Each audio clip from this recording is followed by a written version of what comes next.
vision of Jerusalem.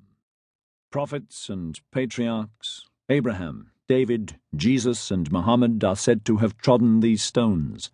The Abrahamic religions were born there, and the world will also end there on the day of judgment. Jerusalem, sacred to the peoples of the book, is the city of the book. The Bible is, in many ways, Jerusalem's own chronicle, and its readers, from the Jews and early Christians via the Muslim conquerors and the Crusaders to today's American evangelists, have repeatedly altered her history to fulfill biblical prophecy. When the Bible was translated into Greek, then Latin and English, it became the universal book, and it made Jerusalem the universal city. Every great king became a David, every special people were the new Israelites, and every noble civilization a new Jerusalem, the city that belongs to no one and exists for everyone in their imagination. And this is the city's tragedy as well as her magic. Every dreamer of Jerusalem, every visitor in all ages, from Jesus' apostles to Saladin's soldiers, from Victorian pilgrims to today's tourists and journalists, arrives with a vision of the authentic Jerusalem and then is bitterly disappointed by what they find. An ever-changing city that has thrived and shrunk, been rebuilt and destroyed many times. But since this is Jerusalem, property of all, only their image is the right one. The tainted, synthetic reality must be changed. Everyone has the right to impose their Jerusalem on Jerusalem, and, with sword and fire, they often have.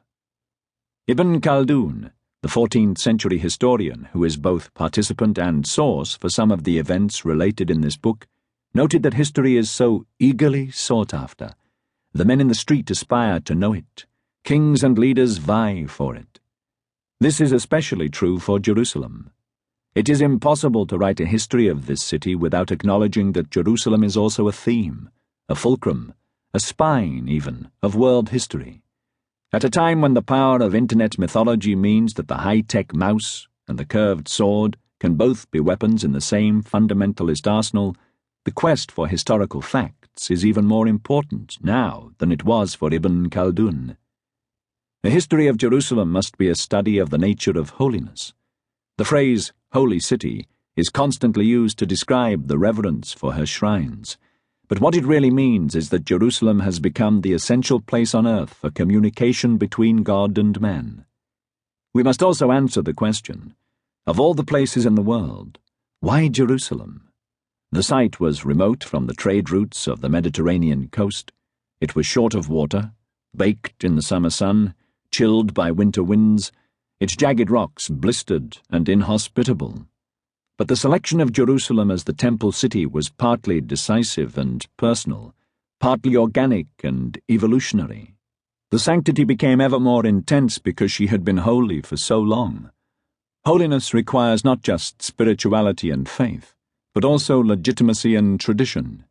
A radical prophet presenting a new vision must explain the centuries that have gone before and justify his own revelation in the accepted language and geography of holiness, the prophecies of earlier revelations and the sites already long revered. Nothing makes a place holier than the competition of another religion. Many atheistic visitors are repelled by this holiness, seeing it as an infectious superstition in a city suffering a pandemic of righteous bigotry. But that is to deny the profound human need for religion, without which it is impossible to understand Jerusalem. Religions must explain the fragile joys and perpetual anxieties that mystify and frighten humanity. We need to sense a greater force than ourselves. We respect death and long to find meaning in it. As the meeting place of God and man, Jerusalem is where these questions are settled at the apocalypse, the end of days, when there will be war, a battle between Christ and Antichrist, when the Kaaba will come from Mecca to Jerusalem, when there will be judgment, resurrection of the dead, and the reign of the Messiah and the kingdom of heaven, the new Jerusalem. All three Abrahamic religions believe in the apocalypse, but the details vary by faith and sect. Secularists may regard all this as antique gobbledygook, but on the contrary, such ideas are all too current. In this age of Jewish, Christian, and Muslim fundamentalism, the apocalypse is a dynamic force in the world's febrile politics.